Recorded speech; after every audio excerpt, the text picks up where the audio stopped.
guys, I'm Attorney Badet and welcome to A Day with yours truly. If you're new to this channel, my channel is about law school, bar review, and all related things about becoming a lawyer. So please like and subscribe. Ngayong araw, pag-uusapan natin ang isa sa mga pinaka-importanting bagay sa law school. If you're just starting out or you want to enroll as a law student, ito ay isang bagay na kailangan mo. And that is your law books.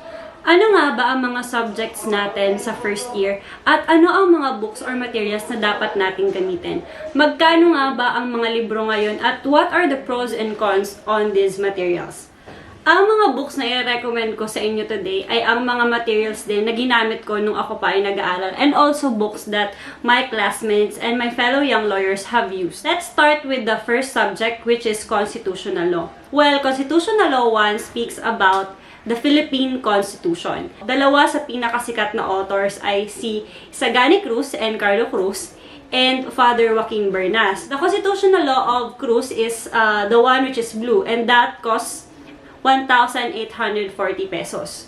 This book is good because it's all about the basics. This book uses simple terms which is easier to understand and consists of landmark cases. Sa Bernas book naman, which is the green one, the explanation is very extensive at makapal talaga ang librong ito. It's a good one, yes, but I suggest that you use Attorney Carlo Cruz and Isagani Cruz book dahil mas madaling intindihin. Another material which is a must-have in your constitutional law 1 is the Codal Provisions of the 1987 Philippine Constitution. Codal cost 735 pesos. Nung time ko, medyo mura pa, around 500 to 600. Pero lately, nagmamahal talaga yung mga libro. Mahal yan kasi meron niyang mga kasamang other laws, such as the Omnibus Election Code and the Administrative Code, and other laws related to constitutional and political law. But if you're on a tight budget, and since nagsisimula ka pa lang naman sa first year, at ang kailangan mo lang talaga is the 1987 Constitution, well, you can buy one of these. Yes, this is my 1987 Constitution. As you can see, masyado na siyang gamit. I bought this in National Bookstore. 60 pesos lang siya. And guys, this is very helpful kasi it contains the provisions of our Constitution. Ayan. Meron pa siyang do not fear it, seize it. Na sinulat ko nung nagre-review ako from Attorney Carlo Cruz. So, ayan siya. So, pwede mo siyang sulatan, pwede mo siyang lagyan ng notes, lagyan ng stars, dahil nga mura lang siya, hindi rin siya mabigat dalhin. So, you must have one of these guys. Our next subject is Criminal Law 1. Sa Criminal Law 1, of course, napaka-importante ang inyong codal. During our time, color maroon siya, pero ngayon, ito ay ang codal which has the color black and red, and you can buy that around 700 to 750 pesos. Now, your codal is very important. Nandyan po ang mga basic provisions, and on the book 2, ang enumeration and definition of crimes. And of course, magagamit nyo ito hindi lang on your first year, but this will also be your body during your criminal law 2 and criminal law review. Now, let's go to the annotated book. Ang ginamit kong annotated book during my law school is the Revised Penal Code by Justice Reyes. Itong libro talaga ay walang kupas dahil time and time again and every year, ito talaga yung mga ginagamit ng first year students. Bakit nga ba ito maganda? Kasi, of course, it deals with the basic and gives you the landmark cases. Very extensive explanation and hindi mahirap intindihin. So, if you're just starting out, this book is really good for you. Medyo mahal siya, pero you have to understand, guys, dahil makapalito and hardbound siya. You will also be using this book not just in your first year, pero babalikan mo rin siya in the criminal law review. Another known author right now, at isa rin sa pinakasikat na criminal law reviewer, ay si Judge Campanilla. Meron din siyang book. It's good. The pros is that it's updated. It has all the new cases. But the con is, if you're just a first year and you're starting out, you might have a difficult time understanding kasi medyo mas deeper ang discussion kay Judge Campanilla at mas madaling intindihin yung kay Justice Reyes. Next subject is civil law, which is the persons and family relations. Guys, pinaka-importanting unang bibilhin nyo sa mga caudal is Civil Code. Yes, guys, ang Civil Code na ito ay magagamit nyo hindi lang sa inyong Civil Law 1, which is the Persons and Family Relations, but throughout your entire law school journey. As you can see, ito yung codal ko. Sobrang tanda niya na. Binili ko 2015. Ayan.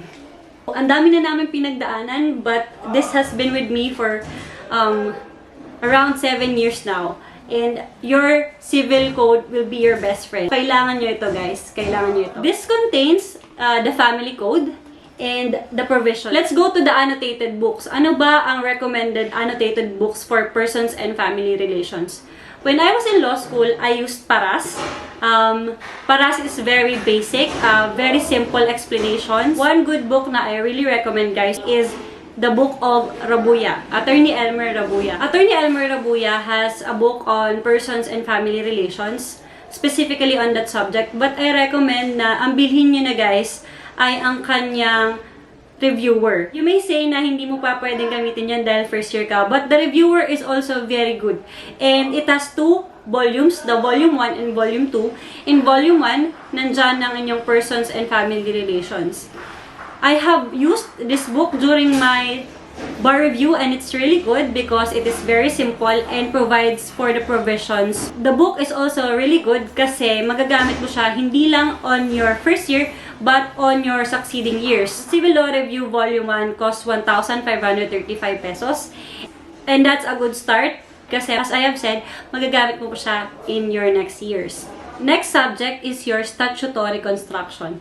Guys, to be honest, when I was in first year, wala akong ginamit na libro sa subject na Statutory Construction.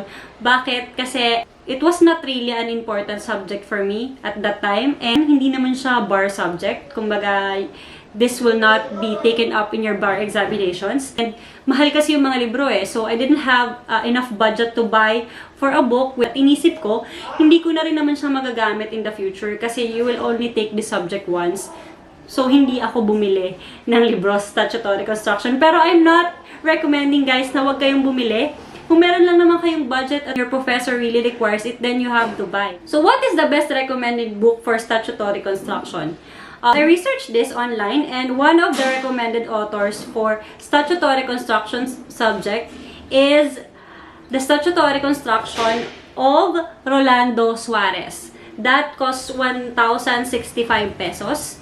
But if your law professor uses a different book, I suggest na sundin nyo kung ano yung librong ginagamit nila.